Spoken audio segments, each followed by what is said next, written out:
Okay, so the return to play hamstring rehab. In this video, we're going to look at the exercises you need to be doing to make sure that your hamstring is strong enough to get you back playing. And also we're going to go through how you know exactly whether you can return to team sport or to full-on sprinting. Hi, my name is Tommy Brennan. I'm the owner of the Pain and Performance Clinic based in Lucan in Dublin. So we've done previous videos on the strengthening exercises and the running program that you would need to get you up to this final stage. You're probably feeling quite good, able to do the turnaround runs with no pain, but that doesn't mean that you're fully sorted here. These are more advanced exercises than the ones we did in phase 2, but they're very easy to follow. And we're also going to get you doing some running tests to make sure that you're confident enough to get back into your team sport or back onto full-on competition. So let's start with the first exercise. This is following on from the other isometric hold exercises that we did at the wall, but it's a much more difficult version. You're going to put the ball of your foot on something like a foam roller here.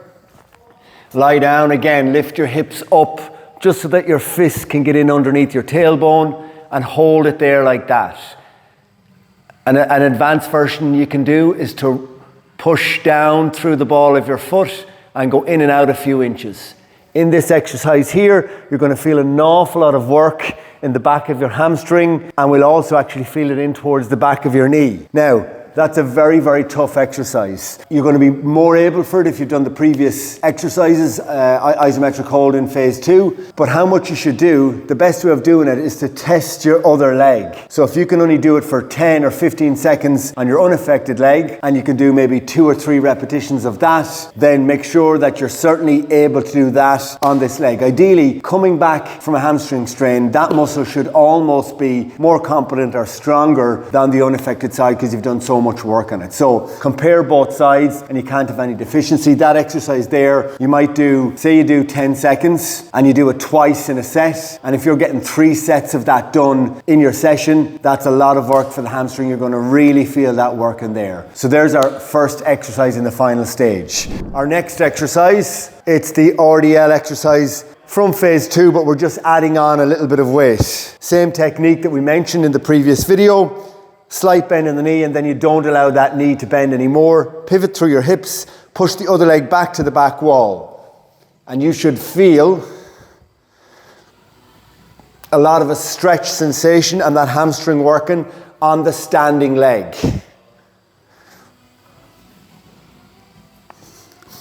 It's absolutely fine if there's a little bit of rotation as you go. That's what's going to be happening in your sport. But when you're doing that, you should feel a lot of work along here. The weight shouldn't be so heavy that you feel it in your back. You're looking to feel it in the hamstring there and isolate that muscle. So when you're doing that, again, about 12 repetitions is going to be fine for that exercise. Moving on to the third exercise now. We've already done the 2-leg Swiss ball rollout. We're going to make that more advanced and go on to the single leg version. Start with it in close. Up you go. You can use your arms a little bit for balance here like that if you need, but you're trying to keep your hip up, push down through the heel and roll that all the way out and all the way back in. Focus on pushing your heel down into the ball. Keep that nice and steady. And again, when you do that, you're going to feel a lot of work in the hamstring. In terms of how many to do, again, compare it to the other side. There can't be any deficiency going back into sprinting. Arguably, you need to almost be able to do 1 or 2 more on that. When you're doing this in the gym or for your rehab, probably don't limit yourself to an exact number. Stop when you feel you could still do 2 or 3 more good repetitions. And again, you'll know whether it's up to capacity by comparing it to the uninjured leg. So there's the first 3 exercises. Fourth exercise at this stage is you need to be able to move explosively. So we're going to do a single leg bound, starting in this position here, as explosively as you can.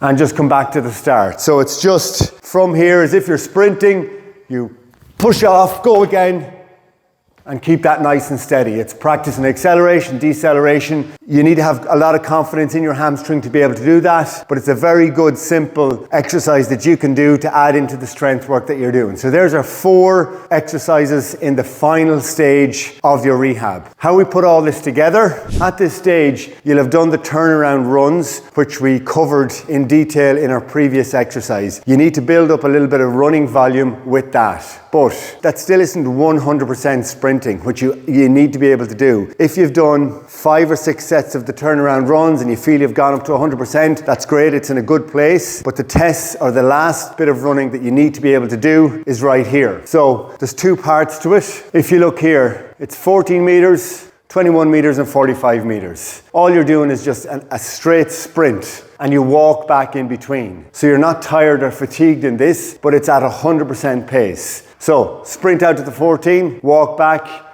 take 30 seconds, go again. Do 4 of them, 4 to the 21, and then 4 to the 45. Now, if you can do that at 100% pace, your hamstring is in a very good place. The second part that you're going to do here is this agility drill, where again, you're sprinting out. You're going around one cone, around that cone, coming back and back into the middle. So you start and finish here. It's all done at 100% pace. Give yourself enough rest in between so that you can do it at 100%. But it's just so that we test your hamstring when you're not moving in a straight line. If you've gotten your turnaround runs done and you're able to do these, that means you're certainly able to get back into team training or team sport or full-on sprinting. You should have the confidence at that stage. If you get through an exercise session like this, that will give you a lot of confidence. Now, when you're back into team training and back in full-on sprinting and full-on competition, in terms of the hamstring stuff that you're going to do, you can't continue to work your hamstrings to the same volume, like 2 to 3 days a week. So what you might do is one day in the week, you're doing these return to play exercises here. So if you've a competition on the weekend, say Saturday or Sunday, what you might do is earlier on the week on the Monday, you might do these few exercises by 2 rounds, which gives an extra little bit of work to the hamstring, but it's not going to have it so fatigued that you can't actually compete and train. Remember, at this stage, you'll have come through a few weeks of a lot of work on your hamstring, but when you're back into full team participation and sprinting, you can bring down the volume a bit, but we still need to do that extra little bit of work on your hamstring for the following number of months. I hope this is clear. If you have any questions or comments, feel free to comment below or reach out and we'll be glad to help.